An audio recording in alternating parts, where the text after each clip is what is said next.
بسم اللہ الرحمن الرحیم یا ایہا الذین آمنوا کتب علیکم الصیام صدق اللہ العظیم۔ سامعین محترم، برکت والا مہینہ آ رہا ہے۔ اس میں یقیناً کن لوگوں کو تکالیف بھی ہوگی اور برداشت بھی ان لوگوں کو کرنا ہوگا۔ تو اس مہینے میں جتنے آپ برداشت کریں گے، جتنا لوگوں کے ساتھ اچھا رویہ رکھیں گے، تو انشاءاللہ امید ہے آپ لوگوں کو اتنی ہی زیادہ ثواب بھی آپ کو اتنا ہی زیادہ ملے گا۔ روزہ رکھتے ہیں تو آپ صلی اللہ علیہ وسلم کا فرمان ہے کہ روزہ رکھنا صرف کھانے پینے اور جماع سے روکنے کا نام روزہ نہیں ہے، بلکہ لغو اور بیہودہ باتوں سے پرہیز کرنا بھی روزے کے زمرے میں آتا ہے۔ تو اس لیے آپ سب لوگوں سے گزارش ہے کہ یہ رمضان کے مہینے میں نیک اعمال زیادہ سے زیادہ کریں۔ باقی مہینے میں جو آپ کام کرتے تھے، بلکہ اس سے زیادہ اس مہینے میں آپ دین کے کام کریں۔ تو اس لیے مسئلہ شروع کرنے سے پہلے آپ کو بتاتا چلوں کہ جس نے چینل کو سبسکرائب نہیں کیا ہے تو سب سے پہلے ویڈیو دیکھنے کے لیے چینل سبسکرائب کریں، تاکہ آنے والی معلوماتی ویڈیو، علم کی ویڈیو آپ تک پہنچے، سب سے پہلے آپ تک پہنچے۔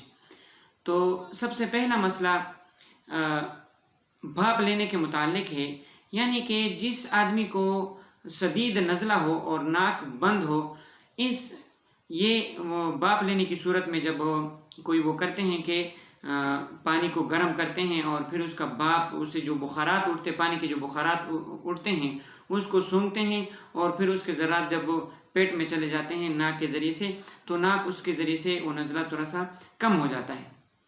تو اس کے متعلق سب سے پہلا مسئلہ ہے کہ آیا بھاپ روزے کی حالت میں بھاپ لیا جا سکتا ہے یا نہیں؟ تو اس کے متعلق مسئلہ یہ ہے، یعنی جواب اس کا یہ ہے کہ روزے کی حالت میں بھاپ لینے کی اجازت نہیں ہے، کیونکہ پانی جو ہوتا ہے وہ بخارات کی شکل میں ناک کے راستے سے پیٹ میں چلا جاتا ہے، اس لیے اس کی وجہ سے روزہ فاسد ہو جاتا ہے، یعنی روزہ ٹوٹ جاتا ہے۔ اس لیے اس سے اجتناب کرنا ضروری ہے روزے کی حالت میں۔ باقی روزہ جب گزر جائے تو آپ بالکل اجازت ہے، جیسے کہ طب میں ڈاکٹر حضرات کیوں بتا دیتے ہیں کہ یہ کام کریں، تو اس طرح بالکل اجازت ہے روزے کے بعد۔ روزے کے دوران اس طرح آپ لوگوں نے نہیں کرنا ہے، ایسا نہ ہو کہ آپ کا روزہ فاسد ہو اور آپ کو علم بھی نہ ہو۔ دوسرا مسئلہ وہ تھوڑا سا ایسا مسئلہ ہے کہ پوشیدہ مسئلہ ہے، وہ ہے مشت زنی کے متعلق ہے، یعنی اپنی شہوت کو ہاتھ کے ذریعے سے ختم کرنا۔ روزے کی حالت میں اس کے متعلق کیا مسئلہ ہے؟ تو یہ انتہائی برا عمل ہے۔ اس طرح کے کام کرنے والوں پر احادیث میں وعید بھی آئی ہے، یعنی دھمکی بھی آئی ہے، اور چاہے جائے کہ اس میں روزے کی حالت میں اس کا ارتکاب کیا جائے، تو یہ ایسا کام بالکل نہ کرے۔ لیکن اگر انسان ہونے کے ناطے یہ غلطی کسی سے ہو گئی تو اب اس کے روزے کی حالت میں اس کا کیا حکم ہے، روزے کا کیا حکم ہے؟ آیا روزہ اس سے فاسد ہو جاتا ہے یا روزہ فاسد نہیں ہوتا؟ تو اس کا مسئلہ یہ ہے کہ اس کی وجہ سے روزہ ٹوٹ جاتا ہے اس صورت میں جب انزال ہو جائے، یعنی منی نکل جائے تو روزہ اس سے ٹوٹ جائے گا۔ اب روزہ جب اس کا ٹوٹ گیا تو اب کیا کرے؟ اب اس کے لیے حکم یہ ہے کہ دن کے باقیہ حصہ جو ہے، یعنی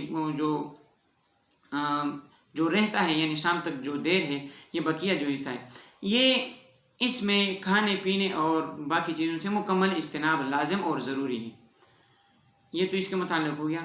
تیسرا مسئلہ وہ بھی اسی قسم کا مسئلہ ہے، آپ اس کو بھی غور سے سنیں، کیونکہ مسئلے مسائل کا لوگوں کو بتانا، یہ آپ صلی اللہ علیہ وسلم نے فرمایا ہے، بلغوا عنی ولو آیہ، میری طرف سے پہنچاؤ اگرچہ ایک آیت ہو۔ تو یہ مسئلہ ہمارے لیے ہے، چاہے کہ اگر ہم کسی کو اس میں کسی کو برا لگے یا اچھا لگے، لیکن ضروری ہے کہ ہم اس کو بیان کریں، کیونکہ ہماری ذمہ داری ہے۔ تو تیسرا جو مسئلہ ہے وہ رمضان کی حالت، یعنی روزے کی حالت میں اپنی بیوی کے پستان چوسنے کے متعلق ہے کہ آیا بیوی کے پستان روزے کی حالت میں چوس سکتے ہیں یا نہیں چوس سکتے ہیں؟ تو اس کے متعلق مسئلہ یہ ہے کہ اس کا روزے میں ارتکاب نہ کیا جائے، مکروہ عمل ہے، کیونکہ یہ جماع کی طرف آدمی کو لے جاتا ہے، اس لیے اسے اجتناب ضروری ہے۔ لیکن اگر کسی نے ایسا کر لیا تو اب دیکھیں گے کہ اگر منہ میں کسی قسم کا مادہ وہ منہ میں آیا اور حلق سے نیچے نہیں اترا تو روزہ فاسد نہیں ہوگا، اور مرد کا انزال بھی نہیں ہوا تو روزہ فاسد نہیں ہوگا۔ لیکن اگر منہ میں کسی قسم کا مادہ آ گیا اور وہ حلق سے نیچے اتر گیا اور انزال بھی ہوا، یعنی انزال کے بغیر بھی اگر حلق سے نیچے اتر گیا تو روزہ فاسد ہو جائے گا۔ ہاں، لیکن اگر اس کے علاوہ نہ حلق میں تو نہیں اترا لیکن انزال ہو گیا، یعنی مطلب منی نکل آئی، تو اس صورت میں روزہ فاسد ہوگا، قضا اس پر ہوگی، کفارہ اس پر نہیں ہوگا۔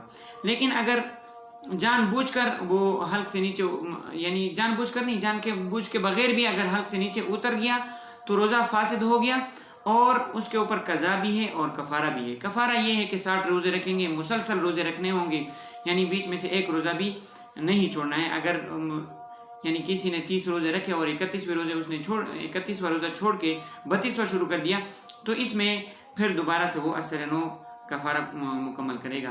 تو اس لیے اگر حلق سے نیچے اتر گیا، وہ دودھ اتر گیا یا پانی یا کوئی بھی اس طرح اسی حالت کے دوران، یہ مکروہ عمل کرنے کے روزے کی حالت میں جو مکروہ عمل ہے اس کے دوران اگر وہ حلق سے نیچے اتر گیا تو اب مسئلہ یہ ہے کہ اس کا روزہ فاسد ہو گیا، اور قضا بھی ہے اور کفارہ بھی ہے۔ ہاں، اگر نیچے حلق سے نہیں اترا ہے لیکن انزال ہو گیا، دیکھو بغیر دخول کے انزال ہوا یعنی منی نکل آئی، تو اس میں پھر یہ ہے، مسئلہ یہ ہے کہ صرف قضا اس پر ہوگی، کفارہ اس پر نہیں ہوگا۔